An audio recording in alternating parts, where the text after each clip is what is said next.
avoir le courage, je vendrais tout et je viendrais te rejoindre. Et là, j'ai demandé à Mélanie, ben, c'est quoi le pire qui peut arriver? Parce qu'elle a peur de l'inconnu. Et là, elle dit, ben, peut-être, c'est quoi le pire qui peut arriver dans l'inconnu? Ben, la peur de tout perdre, elle dit, même si j'ai plus rien. La peur d'être seule, mais je suis pas seule. Puis de toute façon, on peut dire, tu as la personne la plus importante sur la planète, fait que t'es jamais seule avec toi-même, à moins que toi, tu t'abandonnes. Mais aussi, t'avais dit, comme tu rementionnes, avoir le courage. Il manque le courage. Ben non, en réalité, en ce moment, tu as le courage de pas vivre tes rêves. En ce moment, tu as le courage de manquer ce que tu veux vraiment faire. Ça prend du courage de pas vivre ses rêves, là. On pense que ça prend du courage de vivre ses rêves. Ça prend du courage de dire, mes rêves, je les laisse tomber. C'est du courage quand même de dire, non, je ne vivrai pas mes rêves.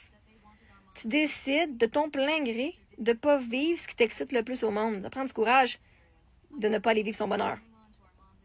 De choisir être misérable, de choisir d'être dans la difficulté, de choisir la tristesse au lieu du bonheur. Ça prend du courage à faire ça, là. C'est plus facile. C'est plus facile de choisir de vivre tes rêves que de vivre avec des regrets. Tu as le courage en ce moment de vivre avec des regrets en ne faisant pas ce que tu veux faire. Tu as le courage de vivre dans l'imagination, dans la peur. Je préfère vivre dans l'inconnu que de vivre dans la peur. Ça vient pas dire que t'as pas de courage. T'as du courage. Ça, t'as du courage pour ce que tu veux pas.